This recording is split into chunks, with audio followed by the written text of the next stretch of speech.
ഗ്രാമീണ ഭംഗി കൊണ്ട് സമ്പൽ സമൃദ്ധമായ ചാത്തമംഗലം പഞ്ചായത്തിൻ്റെ തിരുനെറ്റിയിലെ തിലകക്കുറിയായി മാറിയ കോഴിക്കോട് ജില്ലയിലെ A+ വായനശാലകളിലൊന്നായ ചാത്തമംഗലം പൊതുജന വായനശാലയിലെ എല്ലാ അംഗങ്ങൾക്കും എൻ്റെ വിനീതമായ നമസ്കാരം. ഞാൻ ജിഷ പ്രിയേഷ്, മലപ്പുറം ജില്ലയിലെ വനിതാ ശിശു വികസന വകുപ്പിനു കീഴിൽ സൈക്കോ സോഷ്യൽ കൗൺസിലറായി സേവനം ചെയ്തു വരുന്നു.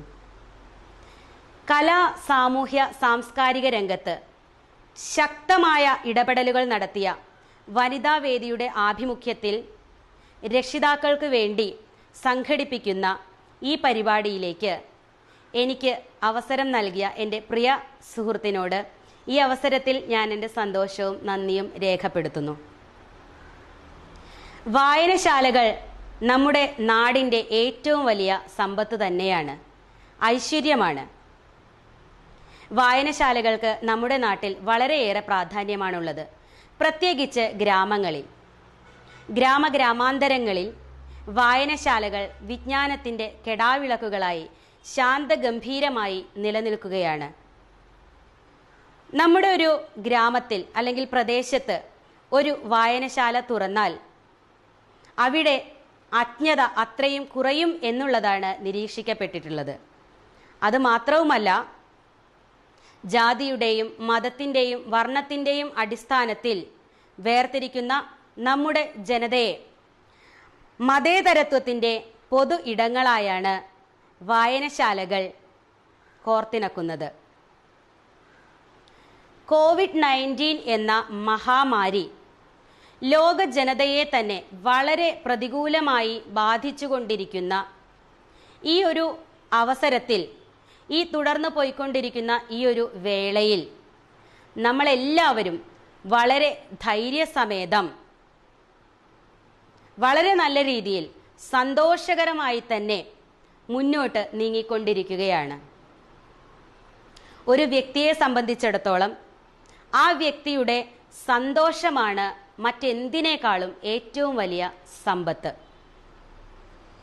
ഇവിടെ നമ്മുടെ ഈ വായനശാല പ്രധാനമായും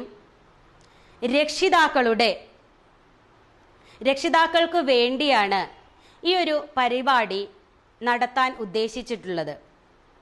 അപ്പോൾ അതുകൊണ്ട് തന്നെ രക്ഷിതാക്കളുടെ സന്തോഷം അത് വളരെ വലുതാണ്. രക്ഷിതാക്കളുടെ സന്തോഷം എന്ന് പറയുമ്പോൾ അവരുടെ ഏറ്റവും വലിയ സമ്പാദ്യമായ കുഞ്ഞുങ്ങളുടെ സന്തോഷം തന്നെയാണ് ഓരോ രക്ഷിതാവിൻ്റെയും ഏറ്റവും വലിയ സമ്പത്ത് എന്ന് പറയുന്നത്. അതുപോലെ തന്നെ അവരുടെ ആരോഗ്യവും എല്ലാം തന്നെയാണ്. ആരോഗ്യം എന്ന് പറയുമ്പോൾ ശാരീരിക ആരോഗ്യവും അതുപോലെ തന്നെ മാനസിക ആരോഗ്യവും. ശുദ്ധ സംഗീതം പോലെ മനോഹരമായിട്ടുള്ള ജീവിതം നമ്മുടെ കുട്ടികൾക്ക് ഭാവിയിൽ കിട്ടേണ്ടതിനായി ശ്രദ്ധിക്കേണ്ട ചില കാര്യങ്ങൾ ഞാനിവിടെ പറയാൻ ആഗ്രഹിക്കുകയാണ്. ഒന്നാമതായിട്ട് സ്നേഹം, രണ്ടാമത് സന്തോഷം, മൂന്നാമത് സമാധാനം, 4 സ്വാതന്ത്ര്യം, 5 സംരക്ഷണം. സ്നേഹം, സന്തോഷം, സമാധാനം, സ്വാതന്ത്ര്യം, സംരക്ഷണം. അതുകൂടാതെ നല്ല ആഹാരം, നല്ല വിദ്യാഭ്യാസം. എന്താണ് സ്നേഹം? സ്നേഹം എന്ന് പറയുന്നത് ഒരു ഫീലാണ്. വളരെ മനോഹരമായിട്ടുള്ള ഒരു തോന്നൽ തന്നെയാണ് സ്നേഹം എന്ന് പറയുന്നത്. പല രക്ഷിതാക്കളും ചോദിക്കാറുണ്ട്, ഇവിടെ വീട്ടിൽ എന്തിനാണ് നിങ്ങൾക്ക് കുറവുള്ളത്? എല്ലാം വാരിക്കോരി നിങ്ങൾക്ക് നൽകുന്നുണ്ട്, എന്നിട്ടും എന്തുകൊണ്ടാണ് ഈ സന്തോഷക്കുറവ് ഇവിടെ നിലനിൽക്കുന്നത്? ഇവിടെ ഈ ഒരു പ്രതികൂല സാഹചര്യത്തിൽ നമ്മുടെ കുട്ടികളുടെ വിദ്യാഭ്യാസമെല്ലാം വീട്ടിലിരുന്നാണ് ഇപ്പോൾ നീങ്ങിപ്പോയിക്കൊണ്ടിരിക്കുന്നത്. അതുകൊണ്ട് തന്നെ വീട്ടിലിരിക്കുന്ന കുഞ്ഞുങ്ങൾ എന്തുമാത്രം മാനസിക ഉല്ലാസം കണ്ടെത്തുന്നുണ്ട്, അതോടൊപ്പം തന്നെ രക്ഷിതാക്കൾ എന്തുമാത്രം സന്തോഷത്തിലാണ് ഈ കുട്ടികളെ മാനേജ് ചെയ്യുന്നത് എന്ന് നമുക്കൊന്ന് നോക്കാം. സ്നേഹമാണ് ഇവിടെ ആദ്യമായിട്ട് പറഞ്ഞ വിഷയം. സ്നേഹം എന്ന് പറയുന്നത് നമുക്ക് തോന്നേണ്ടുന്ന ഒരു കാര്യമാണ്. നമ്മൾ സ്നേഹിക്കപ്പെടുന്നുണ്ട് എന്നുള്ള ഒരു തോന്നലാണ് നമുക്ക് വേണ്ടത്. അതല്ലാതെ എനിക്ക് സ്നേഹമുണ്ട്, സ്നേഹമില്ലാഞ്ഞിട്ടാണോ നിനക്ക് ഇത്രയും സാധനങ്ങൾ വാങ്ങിച്ചു തരുന്നത്, എന്താവശ്യപ്പെട്ടാലും വാങ്ങിച്ചു കൊടുക്കുക എന്നുള്ളതല്ല. സ്നേഹിക്കപ്പെടുന്നുണ്ട് എന്നുള്ള ഒരു തോന്നൽ കുട്ടികളിൽ ഉണ്ടാക്കിയെടുക്കുക. സ്നേഹത്തോടെയുള്ള ഒരു ചേർത്തു നിർത്തൽ, സ്നേഹത്തോടെയുള്ള ഒരു ചുംബനം, ഇതെല്ലാം കുട്ടികൾക്ക് വളരെയധികം സന്തോഷം നൽകുന്നത് തന്നെയാണ്. സ്നേഹിക്കുമ്പോൾ നമ്മൾ രക്ഷിതാക്കൾ എന്തിനാണ് പിശുക്ക് കാണിക്കേണ്ട കാര്യം? അപ്പോൾ നമ്മളുടെ ഉള്ളിലുള്ള നിർമ്മലമായിട്ടുള്ള ആ ഒരു സ്നേഹം കുട്ടികൾക്ക് അവകാശപ്പെട്ടത് തന്നെയാണ്. അത് ഒരു പിശുക്കും കാണിക്കാതെ എല്ലാ രക്ഷിതാക്കളും നമ്മുടെ കുഞ്ഞുങ്ങൾക്ക് സ്നേഹം പകർന്നു നൽകുക. രണ്ടാമതായിട്ട് സന്തോഷം. വീട്ടിലെല്ലാ കാര്യങ്ങളും ചെയ്തു കൊടുത്താൽ, കുട്ടിക്ക് മൊബൈൽ ഫോൺ, കമ്പ്യൂട്ടർ, TV, മറ്റ് ആവശ്യപ്പെടുന്ന എല്ലാ സാധനങ്ങളും വാങ്ങിച്ചു കൊടുത്താൽ മാത്രം സന്തോഷവും സംതൃപ്തിയും കിട്ടിക്കൊള്ളണം എന്നില്ല. അത് മറ്റു പല ഘടകങ്ങളെയും ആശ്രയിച്ചിരിക്കും. അപ്പോൾ അതുകൊണ്ട് തന്നെ കുട്ടി സന്തോഷമായിരിക്കാൻ കാശുമുടക്കില്ലാതെ തന്നെ ഒരുപാട് കാര്യങ്ങൾ നമ്മൾ ആലോചിച്ചു കഴിഞ്ഞാൽ ചെയ്യാൻ സാധിക്കും. നമ്മുടെ കുട്ടിയുടെ സന്തോഷമാണ് ഓരോ രക്ഷിതാവിൻ്റെയും സന്തോഷം എന്ന് പറഞ്ഞു കഴിഞ്ഞു. അപ്പോൾ അതുകൊണ്ട് തന്നെ നമ്മുടെ കുട്ടി വീട്ടിൽ സന്തോഷമായിരിക്കാൻ നമ്മൾക്ക് എന്തെല്ലാം ചെയ്യാൻ സാധിക്കും എന്നുള്ളത് ഓരോ വീട്ടിലെയും സാഹചര്യം കണക്കിലെടുത്തുകൊണ്ട് ഓരോ രക്ഷിതാക്കളും അവരവരുടെ കുട്ടികൾക്ക് നൽകുക എന്നുള്ളതാണ്. മൂന്നാമതായിട്ട് സമാധാനം. സമാധാനപരമായിട്ടുള്ള ഒരു അന്തരീക്ഷം നമ്മുടെ കുട്ടിയുടെ മാനസിക ഉല്ലാസത്തിനും അവരുടെ ജീവിത വിജയത്തിനും വേണ്ടിയിട്ട് നല്ല ഒരു സമാധാനപരമായിട്ടുള്ള ഒരു അന്തരീക്ഷം നമ്മൾ വീട്ടിൽ സൃഷ്ടിച്ചെടുക്കുക എന്നുള്ളതാണ്. നമുക്ക് ആലോചിച്ചാൽ അറിയാൻ കഴിയും, എല്ലാ വീട്ടിലും എല്ലായ്പ്പോഴും ഒരേ സാഹചര്യം ആയിക്കൊള്ളണം എന്നില്ല. മറിച്ച് നിസാര കാര്യങ്ങൾക്ക് പോലും വഴക്കടിക്കുന്ന വീടുകളുണ്ട്. അപ്പോൾ അത് കുട്ടിയെ നെഗറ്റീവായി ബാധിക്കാത്ത രീതിയിൽ വളരെ നല്ല രീതിയിൽ കൈകാര്യം ചെയ്തുകൊണ്ട് കുട്ടിയുടെ മനസ്സമാധാനത്തെ ഹനിക്കുന്ന രീതിയിലല്ലാതെ വളരെ നല്ല രീതിയിൽ അതിനെ വഴിതിരിച്ചു വിട്ട് കുട്ടിക്ക് സമാധാനപരമായിട്ടുള്ള ഒരു അന്തരീക്ഷം സൃഷ്ടിച്ചെടുക്കുക. അടുത്തതായിട്ട് സ്വാതന്ത്ര്യം. ഒരു വ്യക്തിയും സ്വാതന്ത്ര്യം ആഗ്രഹിക്കാത്തവരല്ല. നമ്മളെ മറ്റൊരാളാൽ നിയന്ത്രിക്കപ്പെടുന്നു എന്നുള്ള ഒരു തോന്നലുണ്ടായാൽ അതാർക്കായാലും അത്ര ഒരു സുഖകരമായിട്ടുള്ള ഒരു ഫീലാവണം എന്നില്ല. പ്രത്യേകിച്ച് നമ്മുടെ കുട്ടികൾക്ക് അവരെ പിടിച്ചു കെട്ടുന്ന രീതി എന്ന് പറയുന്നതിനോട് ഒട്ടും യോജിക്കാനാകുന്നതല്ല. അപ്പോൾ അതുകൊണ്ട് തന്നെ അവർക്ക് വേണ്ട സ്വാതന്ത്ര്യം നല്ല രീതിയിൽ നൽകുന്നുണ്ട് എന്നുള്ള ഒരു തോന്നൽ കുട്ടിക്ക് ഉണ്ടാക്കി കൊടുക്കുക. അതുപോലെ തന്നെ സ്വാതന്ത്ര്യത്തിന്റെ കാര്യം പറയുമ്പോൾ എല്ലാ കാര്യങ്ങളിലും അരുത് അരുത് അരുത് എന്ന് പറയാതെ പല കുട്ടികളും ഞങ്ങളെ പോലുള്ള കൗൺസിലേഴ്സിൻ്റെ അടുത്ത് ഇത് സംസാരിക്കാറുണ്ട്. എന്ത് ചെയ്താലും അത് ചെയ്യരുത്, ഇത് ചെയ്യരുത്, അത്തരത്തിലുള്ള രീതിയിൽ സംസാരിക്കുക. അതുപോലെ തന്നെ കുറ്റപ്പെടുത്തുന്ന രീതിയിൽ സംസാരിക്കുക. അതുമാത്രവുമല്ല, എന്തെങ്കിലും ചെറിയ കാര്യങ്ങൾക്ക് വളരെ വേദനിപ്പിക്കുന്ന തരത്തിൽ, കുഞ്ഞുങ്ങളുടെ മനസ്സിനെ വളരെയധികം വേദനിപ്പിക്കുന്ന തരത്തിൽ വളരെ മോശമായിട്ടുള്ള രീതിയിൽ അവരെ ശകാരിക്കുക, മർദ്ദിക്കുക, ഇത്തരം കാര്യങ്ങളെല്ലാം പല രക്ഷിതാക്കളും ചെയ്യുന്നുണ്ട്. അപ്പൊ അത് മാറ്റി നിർത്തി ദേഷ്യം എന്ന് പറയുന്നത് നമുക്ക് എല്ലാവർക്കും ഒരുപോലെ വരുന്നതാണ്. ദേഷ്യം വരുന്ന സമയത്ത് എല്ലാവരെ കൊണ്ടും ഉച്ചത്തിൽ സംസാരിക്കാനും കയ്യിൽ കിട്ടുന്നതെടുത്ത് എറിയാനും കുട്ടികളെ വളരെ മോശമായിട്ടുള്ള രീതിയിൽ മർദ്ദിക്കാനും എല്ലാം എല്ലാവർക്കും അറിയാം. അതുപോലെ തന്നെ കുട്ടികൾക്ക് തിരിച്ചും കുട്ടികളോട് നമ്മൾ അധികമായി തർക്കിക്കാനോ വാദിക്കാനോ കൂടുതൽ വഴക്കടിക്കാനോ നിൽക്കേണ്ട കാര്യമില്ല. നമ്മൾ രക്ഷിതാക്കളാണ്, രക്ഷിക്കുന്നവരാണ് രക്ഷിതാക്കൾ, ഒരിക്കലും ശിക്ഷിക്കുന്നവരല്ല. ശിക്ഷിക്കുന്ന രക്ഷിതാക്കളെ അനുസരിക്കും, അതവരുടെ മുൻപിൽ മാത്രം. എപ്പോഴും ആ ഒരു അനുസരണാശീലം കണ്ടിന്യൂ ചെയ്ത് പോരണം എന്നില്ല. അതുമാത്രവുമല്ല, സ്വഭാവത്തിൻ്റെ ഒരു ഭാഗമാക്കാനും അവർ ഒരിക്കലും തയ്യാറാവില്ല എന്നുള്ളതാണ് സത്യം. അപ്പോൾ അതുകൊണ്ട് തന്നെ രക്ഷിതാക്കൾ എന്നുള്ള നിലയിൽ നമ്മൾ കുട്ടികളോട് പെരുമാറുമ്പോൾ വളരെ നല്ല രീതിയിലാണ് പെരുമാറുന്നതെങ്കിൽ തിരിച്ചും അവർ നമ്മുടെ അടുത്ത് വളരെ നല്ല രീതിയിൽ തിരിച്ച് പ്രതികരിക്കുന്നതാണ്. മറിച്ച് എപ്പോഴും ദേഷ്യപ്പെടുന്ന ഒരു രീതിയിലാണെങ്കിൽ കുട്ടികളും എപ്പോഴും വഴക്കടിക്കും. പല രക്ഷിതാക്കളും പറയാറുണ്ട്, വീട്ടിൽ കുട്ടികൾ എപ്പോഴും വഴക്കാണ്, എപ്പോഴും ഗുസ്തി കൂടലാണ് പരിപാടി എന്നൊക്കെ പറയാറുണ്ട്. അപ്പം അതിൻ്റെ കാരണം മറ്റൊന്നുമല്ല, നമ്മൾ വീട്ടിൽ ഈ കുട്ടികൾക്ക് ഈ പറഞ്ഞതുപോലെ നല്ല അന്തരീക്ഷം സൃഷ്ടിച്ചെടുക്കുക, നല്ല സ്നേഹത്തോടെയുള്ള ഒരു സംസാരം കുട്ടികൾക്ക് കാണിച്ചു കൊടുക്കുക. തിരിച്ച് അവർ വഴക്കടിക്കുന്ന ഒരു കാര്യം വരുന്നുണ്ടെങ്കിൽ അതിൻ്റെ കാരണം എന്തായിരിക്കും എന്നുള്ളത് നമ്മൾ അന്വേഷിക്കേണ്ടതുണ്ട്.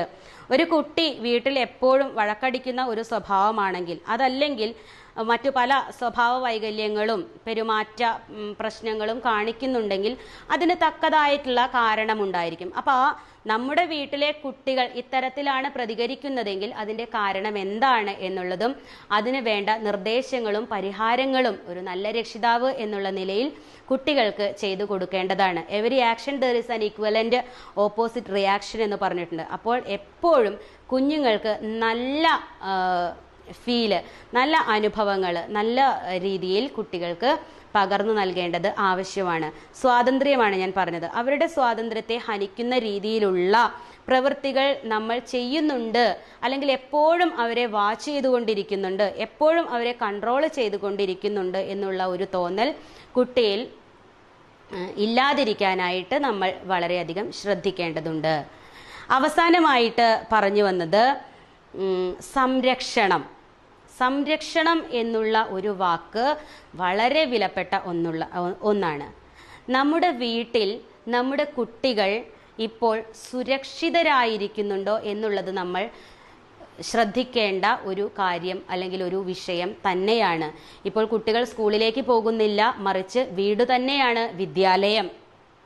വീട് തന്നെയായിരിക്കണം വിദ്യാലയം. വീട്ടിലെ രക്ഷിതാക്കൾ എന്ന് പറയുന്നത് മാതൃകാ അധ്യാപകരായിരിക്കണം എന്നുള്ളതാണ്.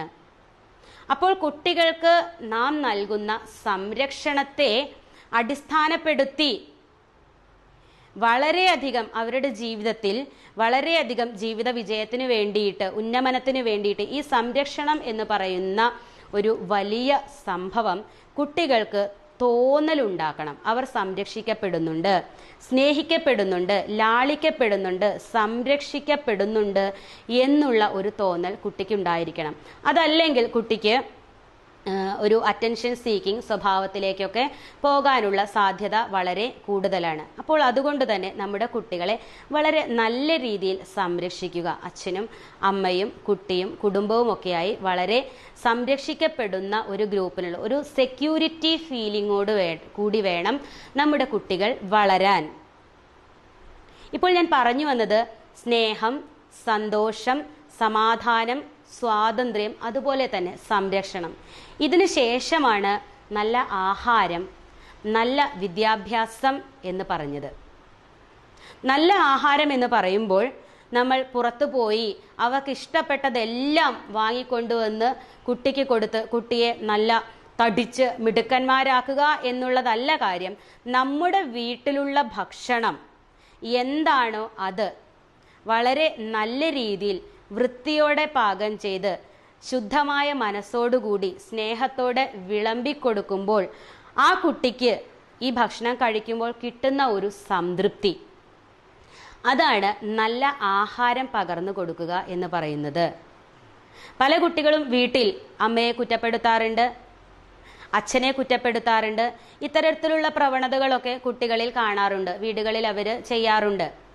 പക്ഷേ നമ്മളോടുള്ള ഒരു സ്നേഹത്തിൻ്റെ പേരിൽ കുട്ടികൾ നമ്മൾ ചിലപ്പോൾ ഒരു ഉപ്പ് കുറഞ്ഞതോ അല്ലെങ്കിൽ എരിവ് കൂടിയതോ അതല്ലെങ്കിൽ അവർക്ക് ഇഷ്ടപ്പെടാത്തതാണെങ്കിൽ പോലും അവർ ആ ഒരു സ്നേഹം കൊണ്ട് അമ്മ വിളമ്പി നൽകുമ്പോൾ അത് വളരെ സന്തോഷത്തോടുകൂടി അവർ ഭക്ഷിക്കുമെന്നുള്ളത് തന്നെയാണ്. അപ്പോൾ വളരെ സ്നേഹത്തോടുകൂടി നല്ല ആഹാരം കുഞ്ഞുങ്ങൾക്ക് കൊടുക്കുക. നല്ല വിദ്യാഭ്യാസം എന്ന് പറയുമ്പോൾ നമ്മുടെ ഈ COVID-19 എന്ന മഹാമാരി വന്നതിന് ശേഷം നിങ്ങളെപ്പോലെ തന്നെ ഞാനും ഒരു രക്ഷിതാവ് എന്നുള്ള നിലയിൽ വളരെ ആകാംക്ഷയോടുകൂടി തന്നെയാണ് ഈ ഒരു അധ്യയന വർഷത്തെ നോക്കിക്കണ്ടിരുന്നത്. എന്നാൽ ആ ഒരു പ്രശ്നം നീങ്ങിപ്പോയി. കാരണം നമ്മുടെ സർക്കാർ ഒരു ബദൽ സംവിധാനം അതിന് കണ്ടെത്തിയിട്ടുണ്ട്, ഓൺലൈൻ എഡ്യൂക്കേഷൻ സിസ്റ്റം എന്ന് പറയുന്നത്. അപ്പോൾ കുട്ടികൾ സ്കൂളിൽ പോകാതെ വീട്ടിൽ തന്നെ ഇരുന്ന് അവരുടെ എല്ലാ സബ്ജക്റ്റും വീട്ടിൽ തന്നെ ഇരുന്ന് പഠിക്കുകയാണ്. നല്ല വിദ്യാഭ്യാസം എന്ന് ഉദ്ദേശിക്കുമ്പോൾ സ്കൂളിലെ സബ്ജക്റ്റ് പഠിക്കുക എന്നുള്ളത് മാത്രമല്ല, നല്ല സംസ്കാരം കൂടി വളർത്തിയെടുക്കുക എന്നുള്ളതാണ്. അവിടെ നല്ല സംസ്കാരം എന്ന് പറയുന്നത് നല്ല സംസാരമാണെങ്കിൽ തീർച്ചയായും നല്ല സംസ്കാരം തന്നെ ആയിരിക്കും. വീട്ടിൽ നല്ല സംസാരം കൊണ്ടുവരിക, നല്ല സംസ്കാരത്തോടുകൂടി കുട്ടികൾക്ക് പെരുമാറി അച്ഛനമ്മമാർ കാണിച്ചു കൊടുക്കുക, വീട്ടിലെ മറ്റംഗങ്ങൾ കാണിച്ചു കൊടുക്കുക. ഇത് പറയുമ്പോൾ എനിക്ക് ഓർമ്മ വരുന്നത്, ഞാൻ ജോലി ചെയ്യുന്ന സ്കൂളിലെ കുറച്ച് സൂം മീറ്റിങ്ങുകൾക്ക് പങ്കെടുക്കുകയുണ്ടായി. അതിൽ ഒരു പാരന്റ് പറഞ്ഞത് കുട്ടി ഭയങ്കര മടിയാണ് എന്നുള്ളതാണ്. പല രക്ഷിതാക്കളും പറയാറുള്ള ഒരു കാര്യം തന്നെയാണ് കുട്ടികളിൽ ഉണ്ടാവുന്ന മടി. എന്താണ് ഈ മടി എന്ന് പറയുന്നത്? ഉത്തരവാദിത്ത ബോധമില്ലായ്മയാണ് ഈ മടി എന്ന് പറയുന്നത്. തികച്ചും കുട്ടികളുടെ നിരുത്തരവാദിത്തപരമായിട്ടുള്ള സമീപനം പഠനത്തോട് കാണിക്കുന്നത് ഇപ്പോൾ നമ്മൾ കണ്ടുവരുന്നത് തന്നെയാണ്, അതിൽ തർക്കമൊന്നുമില്ല. അപ്പോൾ നമ്മൾ ശ്രദ്ധിക്കേണ്ട ഒരു കാര്യം, മറ്റൊരു രക്ഷിതാവ് പറഞ്ഞത് ഒപ്പം നിന്നില്ലെങ്കിൽ പഠിക്കില്ല എന്നുള്ളതാണ്. അങ്ങനെയാണെങ്കിൽ ഒപ്പം നിൽക്കാൻ ശ്രമിക്കുക. കാരണം സ്കൂളിൽ ഓരോ അധ്യാപകരും അവരവരുടെ സബ്ജക്റ്റ് കൈകാര്യം ചെയ്യുമ്പോൾ ക്ലാസ്സിൽ ചെന്ന് കുട്ടികളുടെ കൂടെ നിന്നിട്ടാണ് പഠിക്കുന്നത്. വീട്ടിലാകുമ്പോൾ അധ്യാപകർ ഇങ്ങനെ ഫോണിലൂടെ കാണുന്നതല്ലാതെ, അല്ലെങ്കിൽ അതിനുശേഷം പഠിക്കുമ്പോൾ കൂടെ നിൽക്കണം എന്നുള്ളൊരു തോന്നൽ ആഗ്രഹിക്കുന്ന കുട്ടിയാണെങ്കിൽ രക്ഷിതാക്കൾ ഒന്ന് ഒപ്പം കൂടെ ഒന്ന് ചേർന്ന് നിന്നു കൊടുക്കുക, പഠിക്കാനുള്ള ഒരു സപ്പോർട്ട് കൊടുക്കുക. അതുപോലെ തന്നെ ഈ മടി എന്ന് പറയുന്നത് ഒന്ന് ആലോചിച്ച് നോക്കൂ. നമ്മൾ രക്ഷിതാക്കള്, അച്ഛൻ അല്ലെങ്കിൽ അമ്മ, അവർ ചെയ്യുന്ന ജോലികൾ ചെയ്യാതെ വീട്ടിൽ മടി പിടിച്ചിരിക്കുകയാണെങ്കിൽ ഒരു കാര്യവും നടക്കാൻ പോകുന്നില്ല. പക്ഷേ നമുക്കറിയാം നമ്മൾ ചെയ്യേണ്ടുന്ന കാര്യങ്ങളെക്കുറിച്ച് നമ്മൾ ബോധവാന്മാരാണ്. അപ്പോൾ പഠിച്ചില്ലെങ്കിൽ അവർക്കുണ്ടാവാൻ പോകുന്ന നഷ്ടത്തെക്കുറിച്ച് മക്കളെ ബോധവാന്മാരാക്കേണ്ടതുണ്ട്. ഈ പഠന കാര്യത്തിൽ മാത്രമല്ല, പല കാര്യങ്ങളിലും വീട്ടിലെ നമ്മൾ സാധാരണ ചെയ്യുന്ന ജോലികളെല്ലാം, ഇപ്പോൾ ഭക്ഷണം കഴിച്ച് ഒന്ന് പാത്രം കഴുകുന്നത്, അതല്ലെങ്കിൽ താഴെ ഭക്ഷണത്തിന്റെ അവശിഷ്ടം പോയി കഴിഞ്ഞാൽ അവിടെ ക്ലീൻ ചെയ്യുന്നത്, എല്ലാം നിസാരമായിട്ടുള്ള കാര്യങ്ങളാണെങ്കിൽ പോലും കുട്ടികളെ ചെറുപ്പം മുതൽ ശീലിപ്പിച്ചെടുക്കേണ്ടതും നല്ല ഒരു ആറ്റിറ്റ്യൂഡ് വളർത്തിയെടുക്കേണ്ടതും രക്ഷിതാക്കൾ എന്നുള്ള നിലയിൽ നമ്മുടെ ഒരു കാര്യം തന്നെയാണ്, നമ്മൾ ശ്രദ്ധിക്കേണ്ടുന്ന ഒരു കാര്യം തന്നെയാണ്. അപ്പോൾ അതുകൊണ്ട് ഇവിടെ ഈ ഓൺലൈൻ എഡ്യൂക്കേഷൻ സിസ്റ്റത്തിൽ കുട്ടികൾ നേരിട്ട്, ഇവിടെ ഈ ഓൺലൈൻ എഡ്യൂക്കേഷൻ സിസ്റ്റത്തിന്റെ നെഗറ്റീവോ പോസിറ്റീവോ ഒന്നും പറയാൻ ആഗ്രഹിക്കുന്നില്ല, മറിച്ച് നമ്മൾ രക്ഷിതാക്കൾ എന്നുള്ള നിലയിൽ ശ്രദ്ധിക്കേണ്ട കാര്യങ്ങൾ മാത്രമാണ്. ഇത്രയും കാലം മൊബൈൽ ഫോൺ നമ്മൾ കയ്യിൽ കൊടുക്കാതെ പഠന കാര്യങ്ങളിൽ ശ്രദ്ധിക്കൂ എന്ന് പറഞ്ഞ് മൊബൈൽ ഫോൺ അവർ കയ്യിൽ നിന്ന് മാറ്റിവെക്കുന്ന ഒരു പ്രവണതയായിരുന്നു ഉണ്ടായിരുന്നത്. കണ്ണിന് കേടാണ്, തലയ്ക്ക് കേടാണ്, ഇതെല്ലാം പറഞ്ഞ് അവർക്ക് കിട്ടാതെ വെച്ചിരുന്ന ഒരു കനി കയ്യിൽ കിട്ടിയതുപോലെ ഈ കുട്ടികൾ മൊബൈൽ ഫോൺ, അതുപോലെ തന്നെ ഇന്റർനെറ്റ് എല്ലാം കയ്യിൽ കിട്ടുമ്പോൾ ഉണ്ടാകുന്ന നെഗറ്റീവ് സാധ്യതകളെ കുറിച്ച് നമ്മൾ ബോധവാന്മാരാകേണ്ടതുണ്ട്.